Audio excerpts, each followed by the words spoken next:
students. Here I am your basic electrical teacher Priyanka Tiwari. I hope all of you are safe in your home.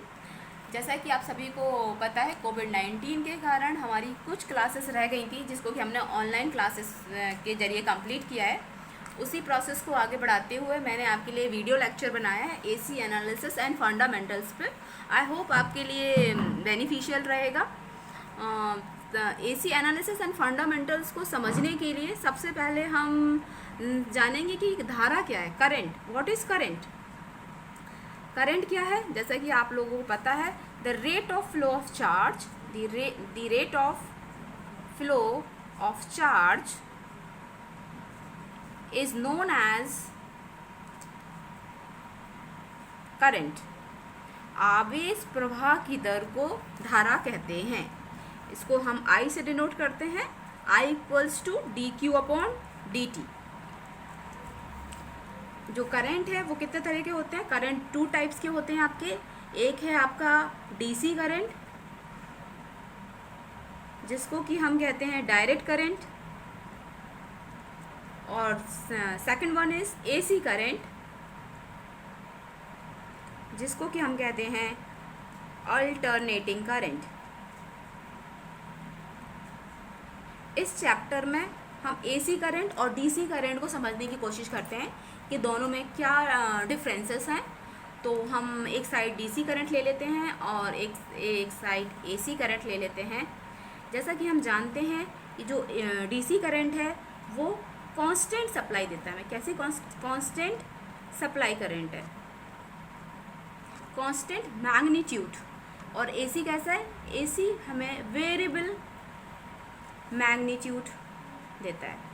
Variable magnitude या variable supply provide कराता है।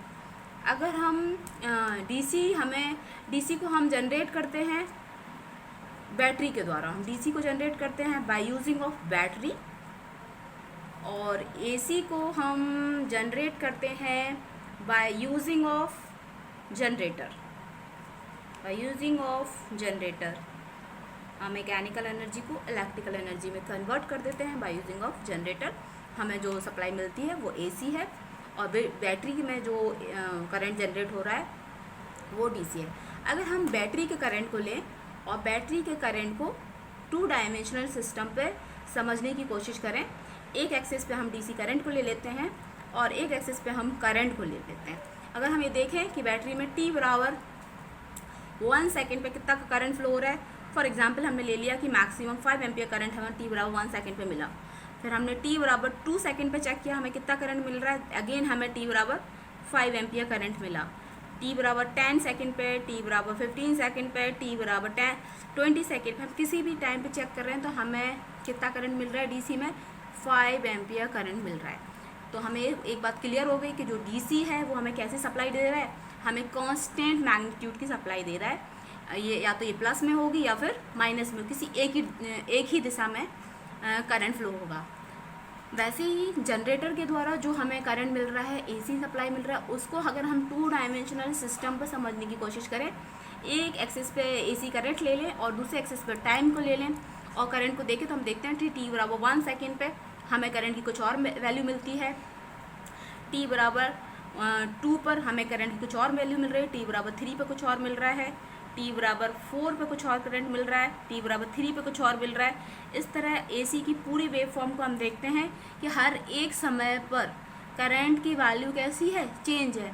हर एक time पर AC की value हमें कैसी मिल रही है? अलग अलग। और एसी अपनी मैक्सिमम वैल्यू को कितनी बार गेन कर रही है? 2 टाइम्स। एक बार प्लस में और एक बार माइनस में अपनी मैक्सिमम वैल्यू को गेन कर रही है। मतलब अगर 5 एम्पियर मैक्सिमम करंट फ्लो हो रहा है तो 5 एम्पियर करंट हमें पूरी एसी की एक साइकिल में 2 टाइम्स में मिल रहा है। बाकी सब जगह पे एसी की वैल्यू कैसी? अलग अलग। तो हमें एक कंक्लूजन हमें निकल के आया है कि जो एसी है वो हमें वेरिएबल मैग्नीट्यूड प्रोवाइड कराती है। एसी से हमें कैसे सप्लाई मिल रही है? वेरिएबल सप्लाई मिल रही है। हम डीसी को कैलकुलेट करते हैं, आई डीसी बराबर होता है आई मैक्सिमम में, उसको कैलकुलेट कर लेते हैं। अगर उसी तरह हम एसी को देखें तो हम देखते हैं कि आई एसी बराबर क्या होगा? I maximum. ये मैक्सिमम करंट किसके साथ चेंज हो रहा है? ये जो वेव फॉर्म हमें मिली है, ये वेव फॉर्म किस तरह साइन थीटा के जैसे दिख रही है। ये वेव फॉर्म 0 से स्टार्ट हुई है और साइन थीटा के जैसे इंक्रीज हो रही है उसी की साइड डिक्रीज हो, इसीलिए हमने इसका magnitude with respect to theta क्या हो रहा है, चेंज हो रहा है। इसकी वेव फॉर्म से हमें इक्वेशन मिल गई है। तो अब हम इसको देखते हैं कि हकीकत में या ये जो 2 डायमेंशनल सिस्टम पे हमें जो एसी दिख रही है कि इतना प्लस में चल रही है इतना ही माइनस में चल रही है, हम इसको समझने की कोशिश करते हैं कि ये किस तरह से 2 डायमेंशनल सिस्टम पे ऐसे है और रियल में किस तरह से एसी में डिस्प्लेसमेंट होता है। तो फॉर एग्जांपल हम थीटा के द्वारा इस बात को समझने की कोशिश करते हैं। तो हमने मान लिया कि टी बराबर, जब हमने स्विच को ऑन नहीं किया, टी 0 है, तो टी जब 0 है तो थीटा भी कितना आएगा आपका, जब सप्लाई ऑन नहीं हुई है तो आपका थीटा भी कितना होगा 0। तो आई ए सी की वैल्यू कितनी होगी, आई ए सी बराबर क्या हो जाएगा, आई मैक्सिमम साइन 0। साइन 0 कितना हो गया आपका 0, मतलब जब सप्लाई ऑन नहीं है, कोई भी करंट फ्लो नहीं हो रहा है, तो इस करंट का मैग्नीट्यूड कितना आया आपका 0। इससे हमको ये पता चल गया कि एसी का जो भी ग्राफ है 2 डायमेंशनल सिस्टम पर, वो कहाँ से स्टार्ट हो रहा है आपका 0 से। ये आई है और ये टी है, तो ये ग्राफ कहाँ से स्टार्ट हुआ है आपका 0 से ग्राफ स्टार्ट हो रहा है। इसको यहाँ से बना लेती हूँ मैं ग्राफ को। तो जो ग्राफ है आपका वो कहाँ से स्टार्ट हो रहा है, 0 से स्टार्ट हो रहा है 2 डायमेंशनल पे।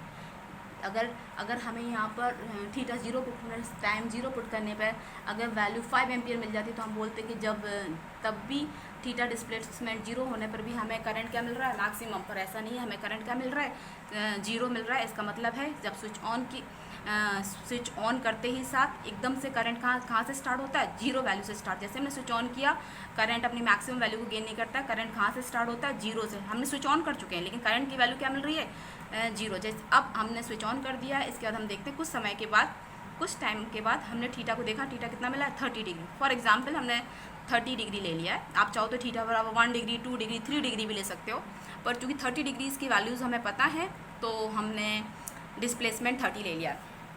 जो करंट है वो फ्लो कर रहा है सिस्टम में। अब हमने चेक किया तो थीटा में 30 मिला। अगर हम पुट करते हैं अब इसको तो हमारा आई ए सी बराबर हो जाएगा आई मैक्सिमम साइन 30। तो साइन 30 कितना हो गया आपका आई मैक्सिमम अपॉन 2। करंट कितना मिला हमें आई मैक्सिमम अपॉन 2, तो हमने ये I maximum upon 2 current draw कर दिया, ये आई एम अपॉन 2 हो गया। कुछ समय के बाद और करंट फ्लो हो रहा है, थीटा कहाँ पहुँच गया, थीटा बराबर हमें मिला है थीटा इक्वल टू 60 डिग्री मिला है। तो हमारा करंट कितना हो जाएगा I A C equals to हो जाएगा आई मैक्सिमम साइन 60। तो ये हमें मिलेगा कितना √3/2 आई एम। तो और √3 हम और ऊपर पहुंच गए, ये हमें कितना मिला √3/2 आई एम। उस समय के बाद फिर हमने चेक किया कि करंट ने कितना डिस्प्लेसमेंट कंप्लीट किया, करंट कितना चल गया, करंट की क्या वैल्यू, करंट में कितना करंट फ्लो हो रहा है अभी सिस्टम में करंटली। तो थीटा में मिला है 90 डिग्री, यहाँ हमने पुट कर दिया। तो ए सी की वैल्यू कितनी आएगी, ए सी बराबर हो जाएगा आई मैक्सिमम साइन 90। साइन 90 कितना हो गया अगेन आपका 1 हो गया, तो आपके कितना मिल गया आई मैक्सिमम करंट। अब अगर हमें 5 एम्पियर करंट फ्लो कराना था तो अब हमारा इतने समय के बाद हमें 5 एम्पियर मैक्सिमम करंट मिला है, ये हो गया आपका आई मैक्सिमम। ठीक है, इसके बाद थोड़ी देर बाद थीटा कितना होगा, थीटा इक्वल्स टू 120।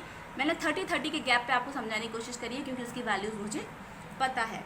अब जब थीटा हो गया 120 डिग्री तो हम देखते हैं कि करंट कितना करंट फ्लो हो रहा है सिस्टम में, तो हो जाएगा आई मैक्सिमम साइन 120। साइन 120 को आप लिख लीजिए साइन 90 प्लस थीटा 30, तो हो जाएगा कॉस 30। कॉस 30 कितना आएगा आपको, कॉस 30 आएगा आपको √3/2 आई मैक्स। तो ये आपको अगेन करंट कितना मैग्नीट्यूड मिल गया √3/2 आई मैक्स।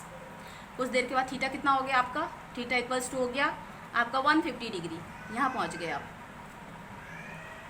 थीटा हो गया 150। तो आपको आई ए सी हो जाएगा आपका आई एम कॉस 60, ये मिलेगा आपको आई एम अपॉन 2।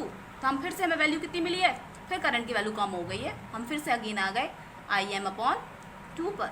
अब करंट थीटा बराबर कितना हो गया 180।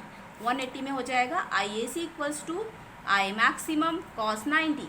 कॉस 90 कितना हो गया 0, करंट कितना हो गया 0, जबकि सप्लाई ऑन है, स्विच ऑन है, लेकिन फिर भी करंट की वैल्यू कहाँ मिल गई है 0। तो इस एक्सिस पे करंट 0 होगा, यानी करंट 0 हमने ड्रॉ कर दिया है। अगेन हम आगे इसी प्रोसेस में आगे चल रहे हैं। तो अब हमने थीटा बराबर कितना हो गया हमारा, थीटा हो गया थीटा इक्वल्स टू 120। तो 120 को आप कैसे लिखेंगे, I A C equals to I maximum sine 120 कितना 210 सॉरी 210 हो गया ये, तो हो गया I maximum sine 180 plus 30। Sine 180 plus theta कितना होता है माइनस साइन आपका आएगा minus sine 30 minus sine theta. Sine 90 plus theta होता है माइनस साइन थीटा, तो इसकी वैल्यू कितनी आ जाएगी आपकी minus I M upon 2। Again कितना आ गया माइनस। अब हमें वैल्यू कितने में मिल रही है माइनस में, हम कहाँ पहुँच गए माइनस में, यहाँ पर ये आ गया आपका माइनस आई एम अपॉन 2। इसी तरीके से आप सारी वैल्यूज़ को निकालते रहेंगे। थीटा इक्वल्स टू 250 पर, थीटा इक्वल्स टू 270 पर, अगर थीटा इक्वल टू 270 पे निकालेंगे 270 तो हो जाएगा I A C equals to I maximum sine 180 plus 790, तो वही हो गया minus I M sine 90। Sine 90 कितना हो गया आपको माइनस आई एम। फिर मैक्सिमम करंट मिला किस दिशा में माइनस में। एक बार हमें प्लस में मैक्सिमम करंट मिला था और ये हमें माइनस डायरेक्शन में मैक्सिमम करंट मिल गया। इसी तरीके से आपने यहाँ तक निकाल लिया। आप थीटा की अलग अलग वैल्यूज़ के लिए निकालेंगे। फाइनली आप थीटा बराबर पहुँचेंगे 360 डिग्री पे। Theta equals to 360 degree put करेंगे तो AC का मैग्नीट्यूड कितना करंट फ्लो हो रहा होगा निकालेंगे।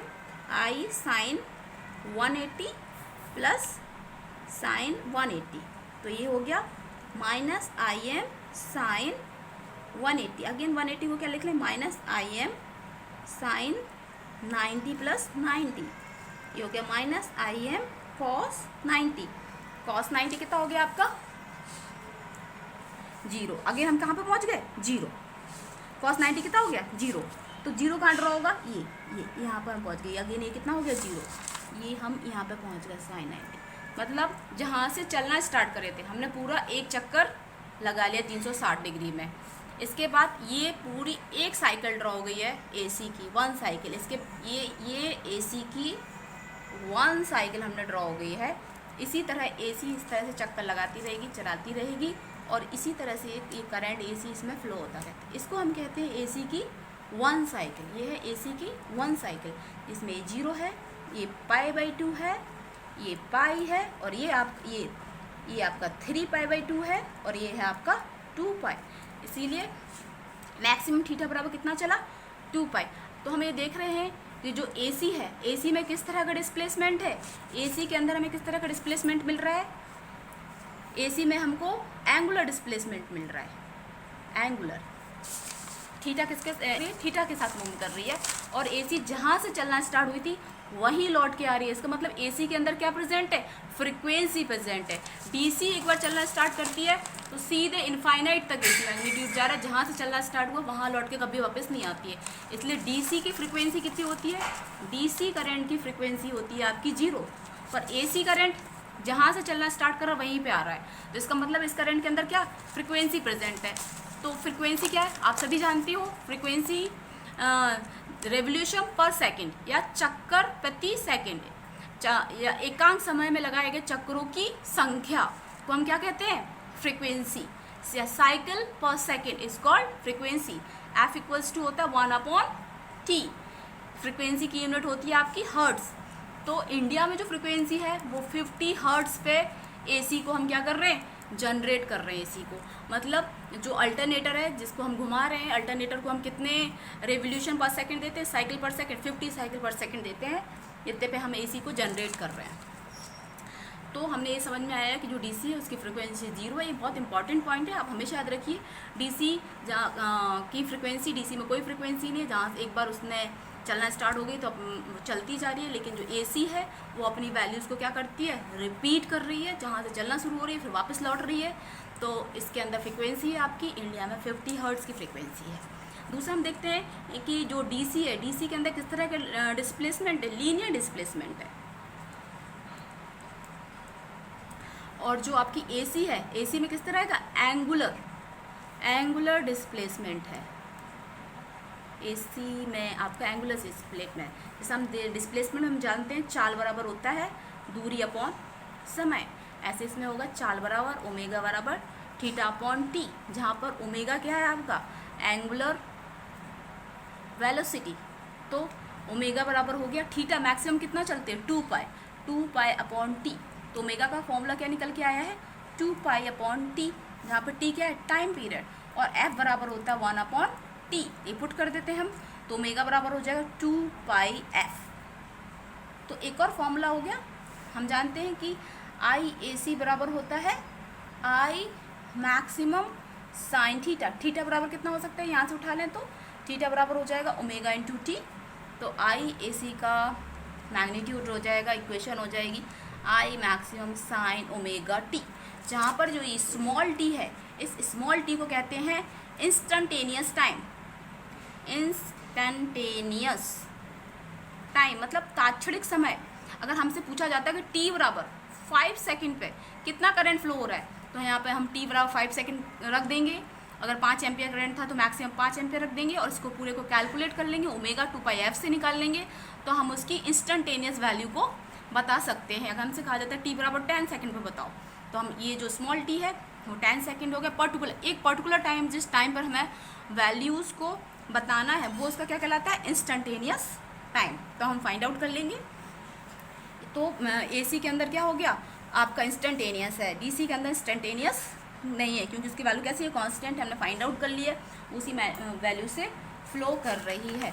और दूसरे डिफरेंस में अगर हम आगे बढ़ें तो हम देखते हैं कि डीसी को हम क्या कर सकते हैं स्टोर कर सकते हैं, डीसी को हम स्टोर कर सकते हैं बैटरीज में, बट एसी को हम store cannot be store because its magnitude is change with respect to time. Next point क्या हो जाएगा आपका, नेक्स्ट पॉइंट आपका होगा it is easy to portable. DC क्या है, it is easy to portable, but DC is not portable, DC is not portable.